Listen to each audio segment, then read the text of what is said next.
Hello, my fellow Planeswalkers, and welcome back to Advent Commander, where I'm building a 100-card Commander deck for Magic Sealed Product. And today's pack is another War of the Spark pack, so let's get right into it.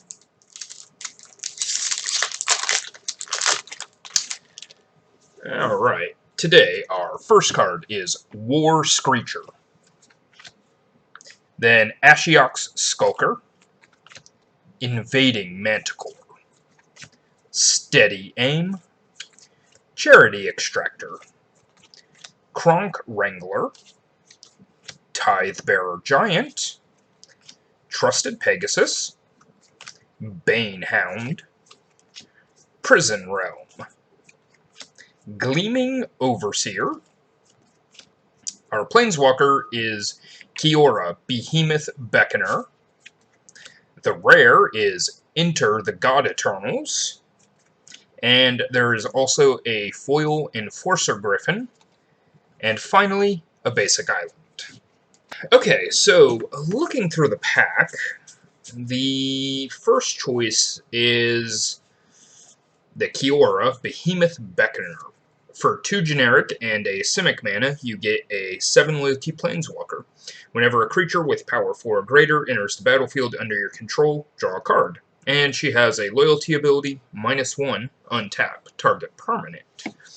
So she can be very useful in kind of managing your mana, just because we have a bunch of cards that have really weird mana costs. Sometimes the mana may not be absolutely perfect, so there is that. But I just don't think that her static ability is going to be impactful enough in this type of deck, so I'm probably going to pass her up. The next card I was thinking about was probably Prison Realm. For a white and 2 generic, it's an enchantment. And when it enters the battlefield, exile target creature or planeswalker an opponent controls until Prison Realm leaves the battlefield. And when it enters the battlefield, you also scry 1.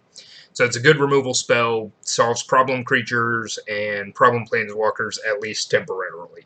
So, pretty good idea, but I don't think that's our pick here. The next card I was thinking about is Gleaming Overseer. A black, a blue, and a generic for a 1/4 zombie wizard. When it enters the battlefield, amass 1, and zombie tokens you control have hexproof and menace. Now, this goes with our amass deck. It works very well. It makes sure that our tokens are difficult to block, and it also makes them more difficult to remove, because spot removal can't hit them. This would be a great pickup here, but there was probably a better card, especially for the type of deck I'm building, and it happens to be a black-blue card as well. It's Enter the God Eternals. For a black, 2 blue, and 2 generic, you get a sorcery, so I'm already in love with it for this deck. Enter the God Eternals deals 4 damage to target creature, and you gain life equal to the damage dealt this way. Target player puts the top 4 cards of their library into their graveyard, and amass 4. So this does absolutely everything I want a sorcery in this deck to do. It deals 4 damage to target creature, so it removes a medium to small creature, usually a utility creature that my opponent really needs. It gains me a little bit of life just to make sure that my life total stays at a stable range.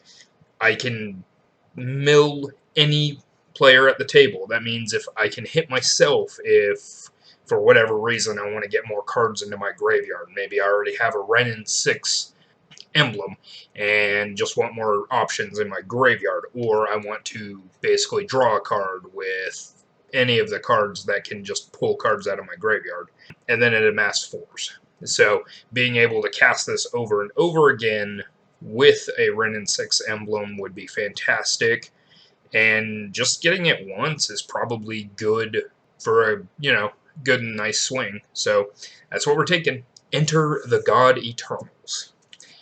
Alright guys, thanks for joining me as always, and I'll see you tomorrow with another pack and another pick. See you then.